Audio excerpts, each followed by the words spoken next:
I just try to keep everything in moderation. I keep in mind what is going into my body, and I really try to just like keep in mind protein, fat, and carbs, which right. I did mention this at one time. Carbs was like such an off limit food for me, and so that's been like such a mindset shift, in the years of just like, carbs are your energy, like they're gonna fuel you. Mm-hmm. And so really like that's just how I try to build meals, and I really try to simplify it, because while like my job is to create recipes, like I don't want to spend hours in the kitchen making stuff either, so that's what I try to keep in mind when I'm building out recipes for people too.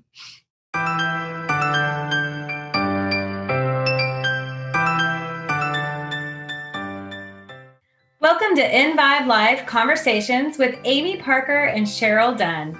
By tuning in, you are joining a community that will inspire you to increase balance, wellness, and joy in your life.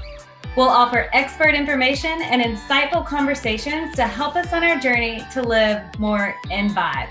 For more information and articles, remember to also check out our website at envibelife.com. That's EnVibelife.com. We're grateful that you're here.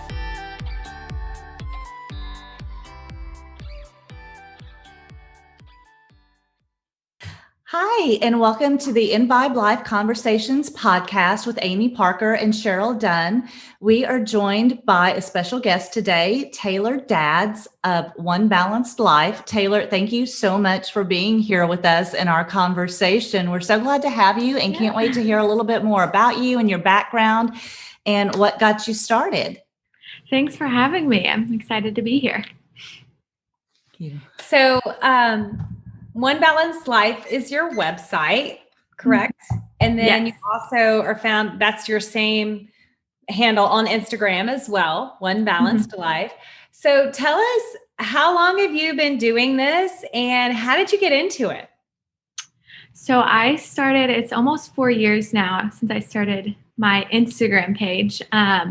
And that came out of, I was in a job where I was just really unhappy. And this was just like a little passion project for me. I enjoyed cooking. I was very like health conscious and all of that. And so I was like, I'm going to just start sharing on Instagram. So, one day started it, and it's still crazy to me that it's evolved to where it is now. Gone through a lot of life changes since I've started, from moving to switching jobs to now, doing this full time.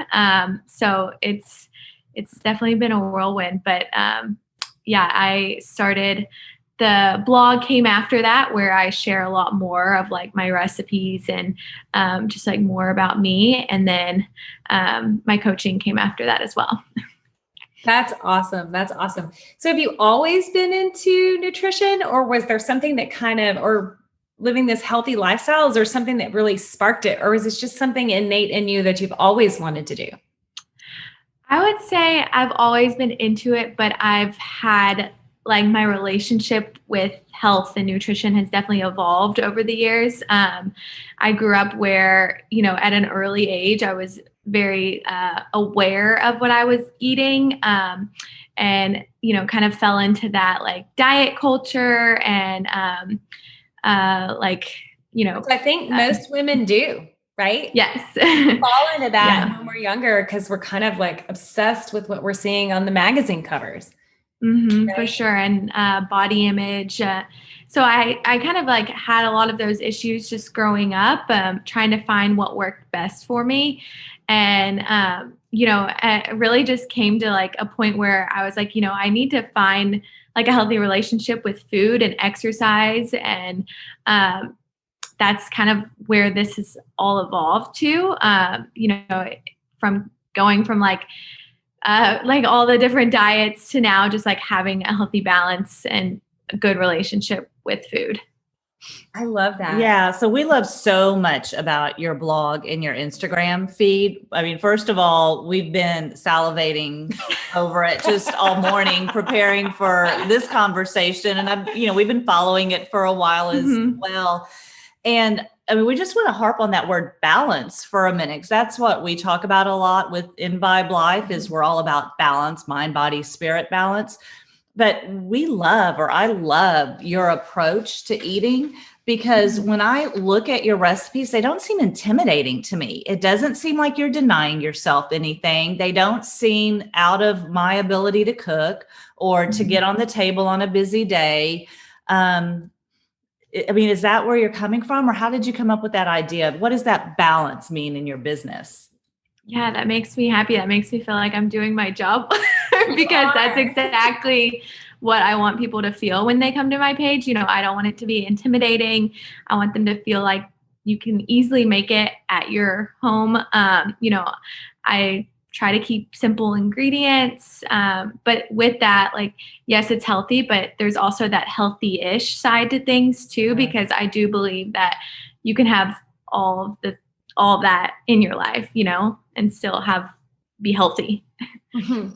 Yeah, you always talk about giving yourself grace. I read that, and I think that's so important, because you can easily start to deprive yourself, and that I think becomes a little unbalanced when we get into that deprivation mode.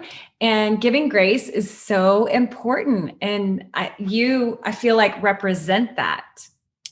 Yeah, that's like been something that's kind of just developed for me over the years too, is like learning to give myself grace. And that's come through just, multiple things like therapy and all of that, to be able to like realize how I can, do that in my life, not just with food. But I think that's really important to like realize, okay, I'm going to eat this cookie and I'm going to give myself some grace, because it's not going to make me gain 5 pounds. It's like the minute I eat it, and there's just a lot in life to that. So grace. Amy does talk about how everything looks very approachable on your website, but Amy knows her way around a kitchen. I cannot say the same. Like, cooking does not come easy. It doesn't come natural. I live with picky eaters. I'm a husband and 2 boys. I feel like if I put vegetables on the table, they all look at me like, why did you even attempt this?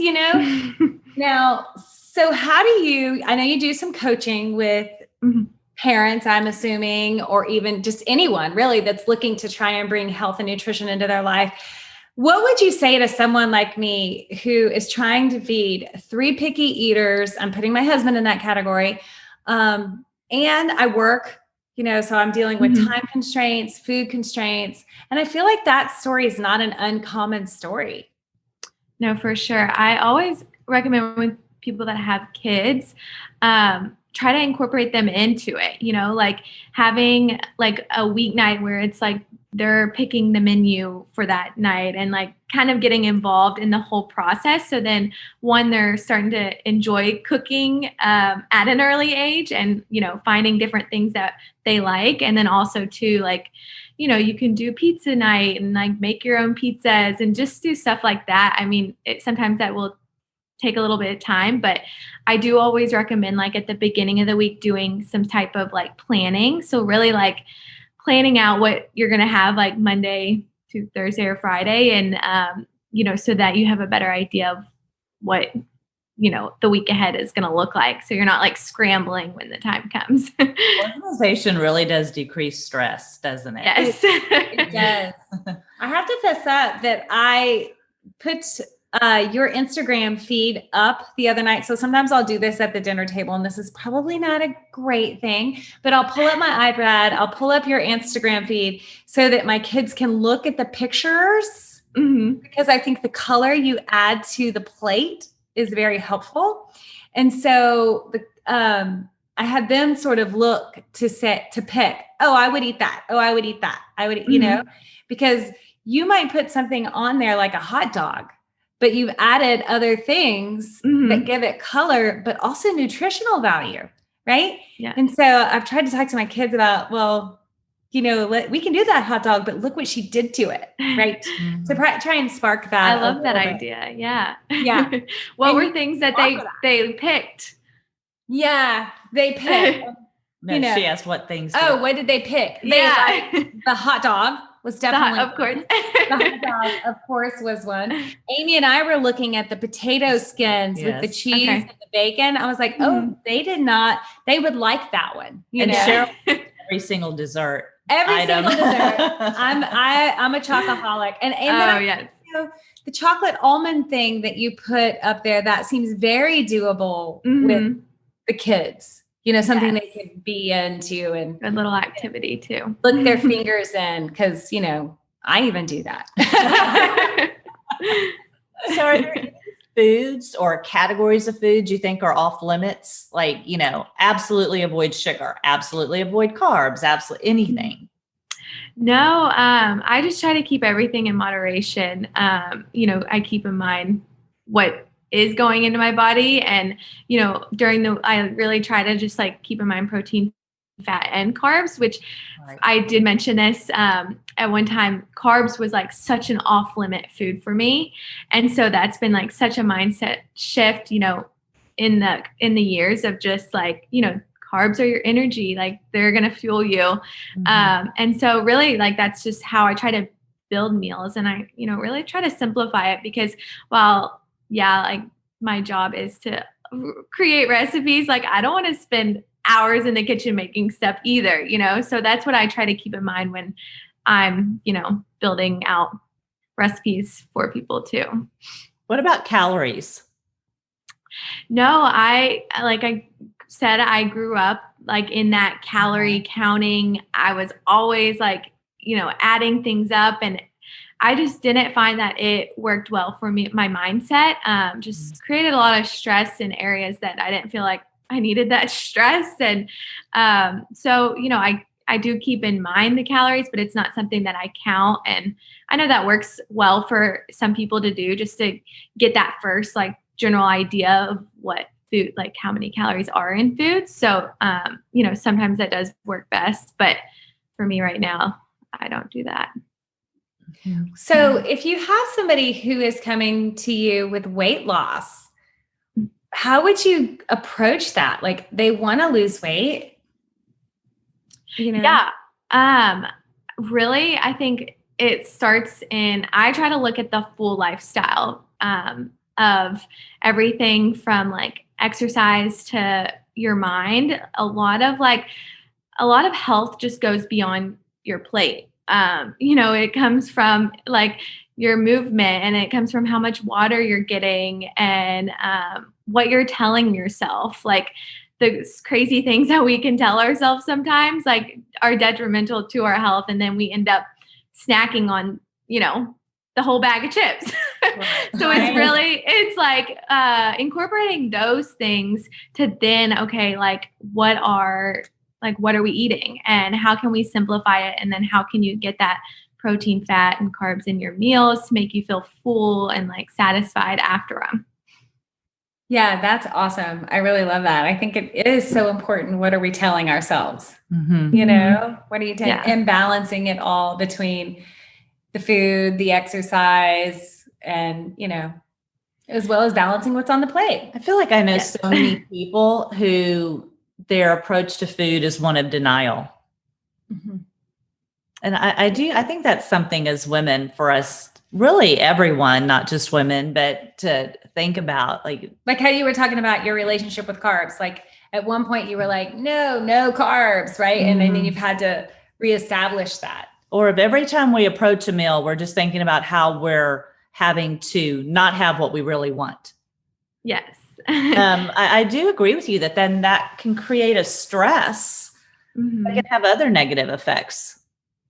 Yeah, I think it's really possible to find, foods that you're still able to enjoy while still creating a healthy balance. While maybe obviously not a ton of carbs are going to be the best for you, but you can incorporate them in good ways, like sweet potatoes and doing, stuff with that. And, there's just a lot of stuff that we have, I think, told ourselves in the past that now it's just like reworking those beliefs. So speaking of the conversation in the head, we're all coming up to the holidays, like Thanksgiving's around the corner, Christmas is around the corner. This is definitely the time of year that our diet kind of doesn't look so pretty. What tools would you give someone to kind of manage what we're all about to be bombarded with? Yeah. So the biggest thing is obviously to remember balance, but it's to first starting off, like reframe your thoughts. So instead of, things like I can and can't have this, or, should and shouldn't, like those kind of words, thinking about like, oh, I'm going to enjoy making candies with my family because like that's a tradition, and I'm going to be able to enjoy that moment, rather than like you can't have those things, and really like not enjoy like the experience. So I think of like reframing our thoughts and like think bigger picture. So, one day, like obviously things are a lot different right now with everything going on, but like a little, holiday party or gathering, if you have a couple foods that, aren't your usual, like they're not going to hurt you or like make you gain weight or anything at that time. I think it's really just important to like think about, bigger picture and really just be grateful for right now, what it is, rather than, coming off track. But I think we have those moments through the year too. We have the girls' weekend or the family trip or a wedding or something like that where we kind of indulge. Yeah. Maybe or eat in different ways than we would normally. But if you have that baseline to come back to, it's helpful also.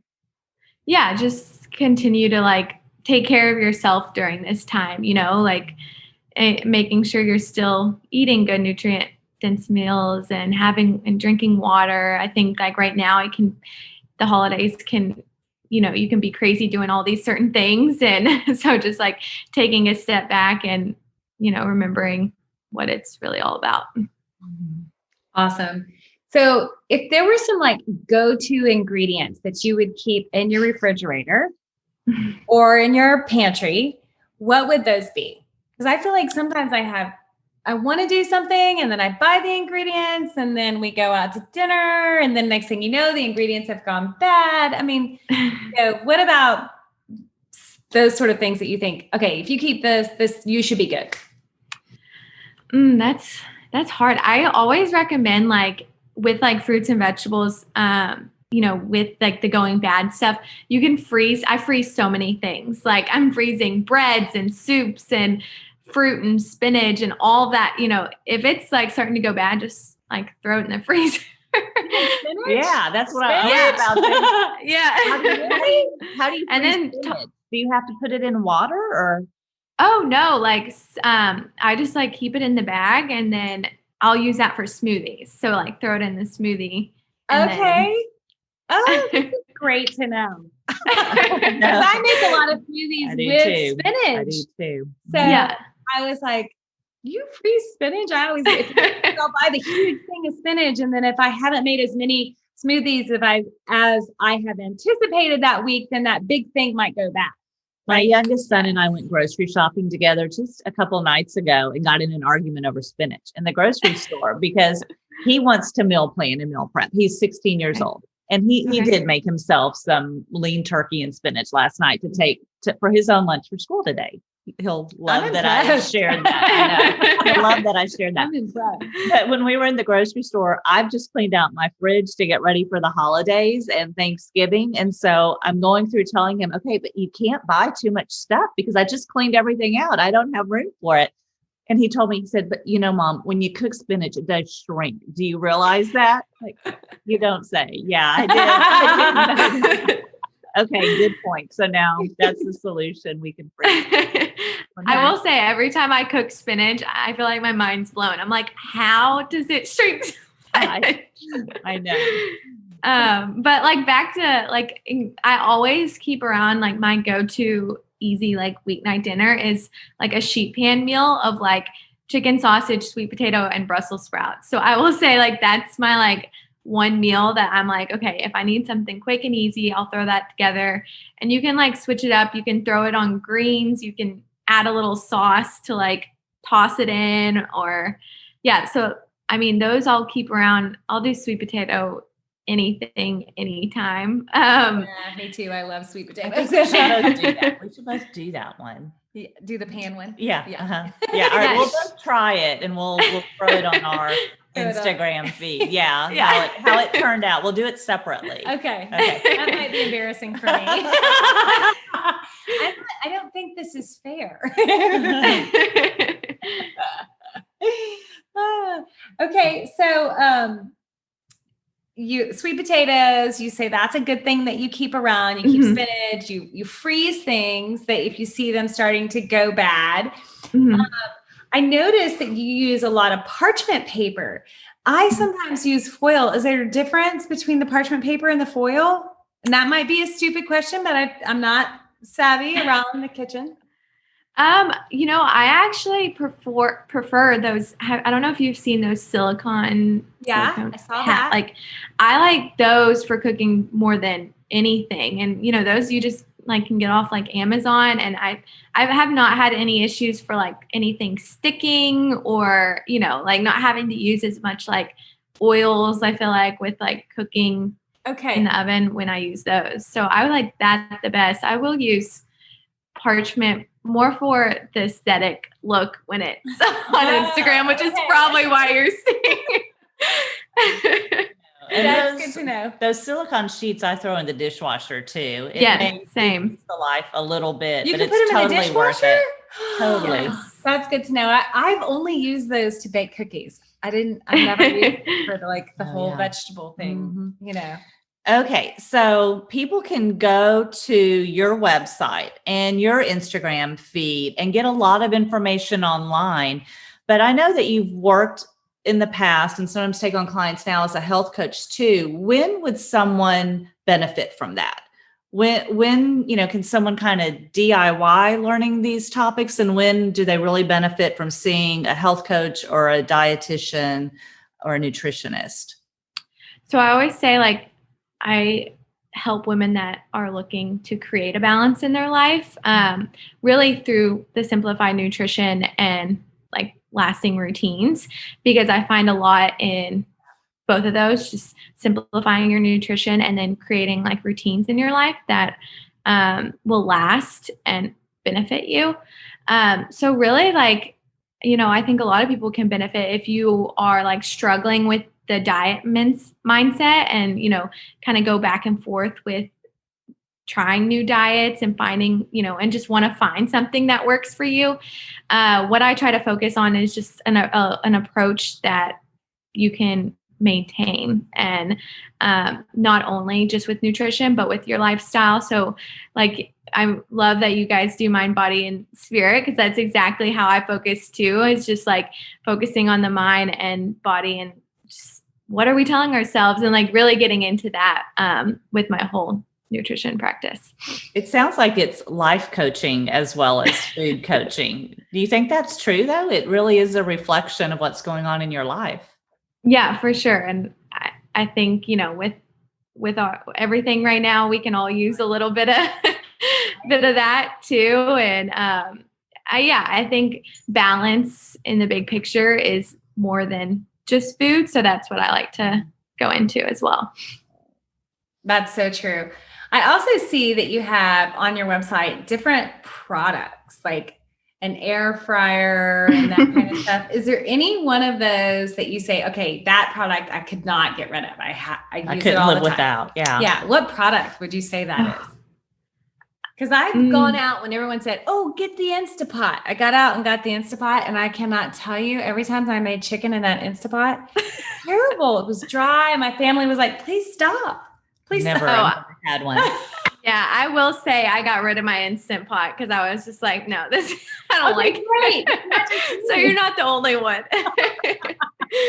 I do love the air fryer. I use that one all the time. Great for something quick and easy too, to just like toss in that.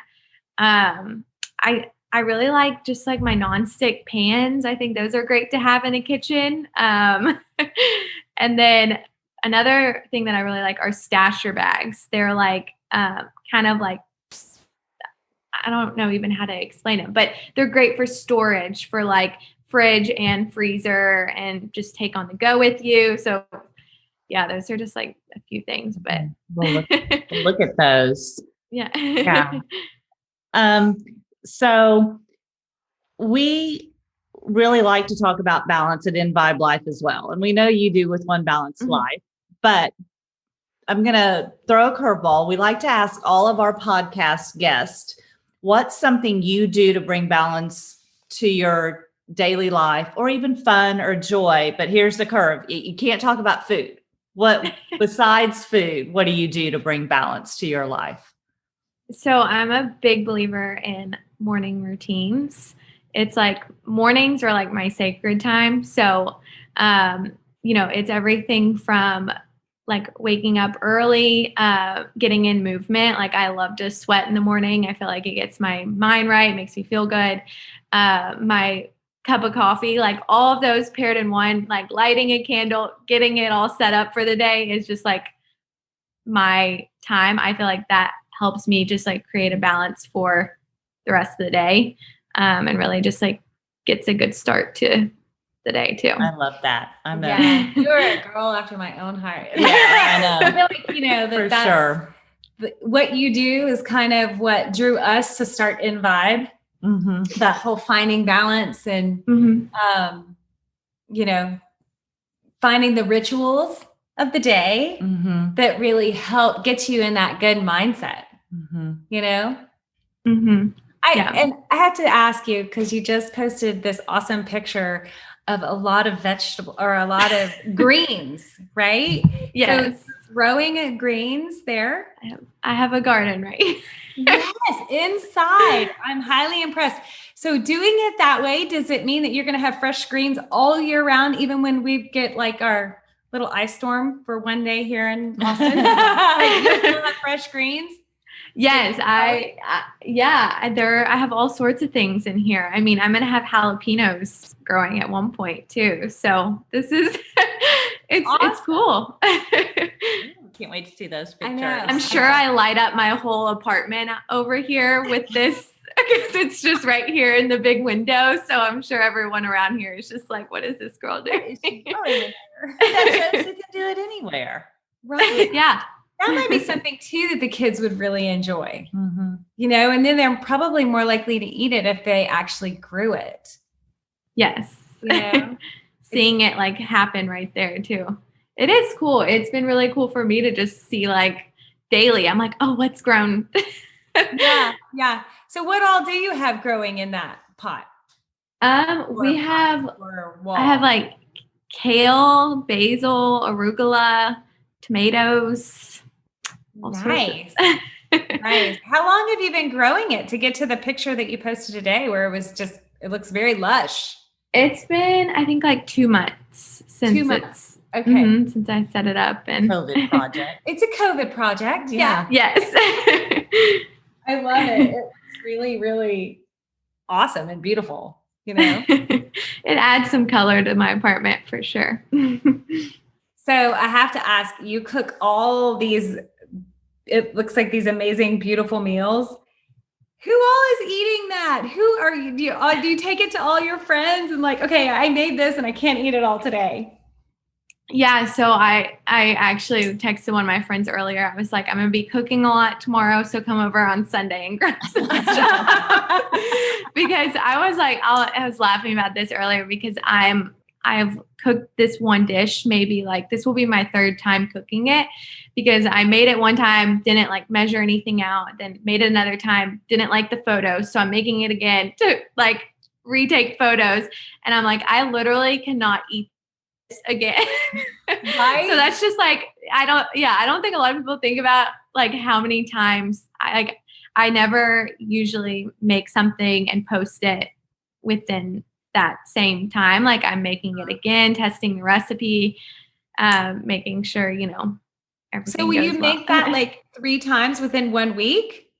No, so I do try to plan out everything so that one, I don't end up with a ton of food here and I can, it's just me here anyway. So like I try to not have that much.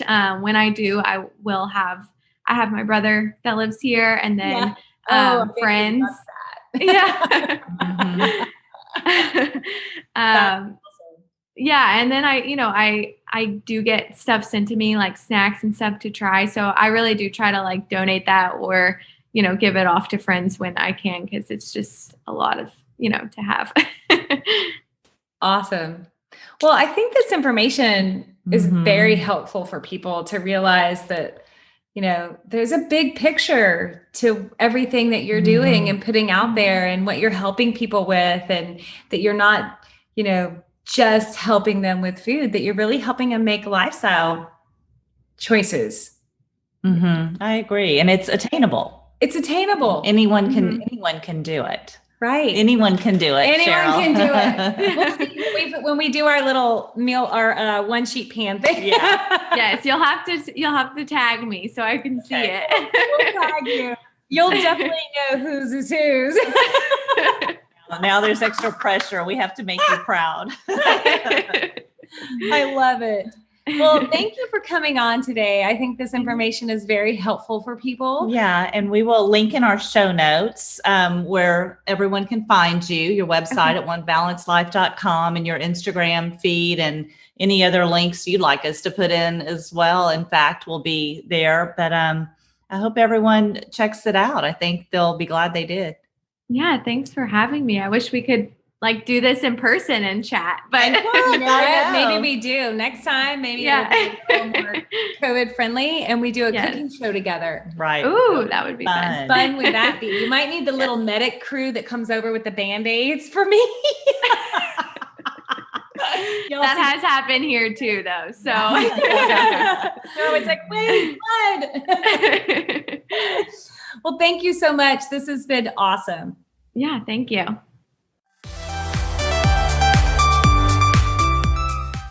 Thank you for listening to EnVibe Live Conversations. For more information and to join our community, be sure to check out our website at envibelive.com. We look forward to sharing with you.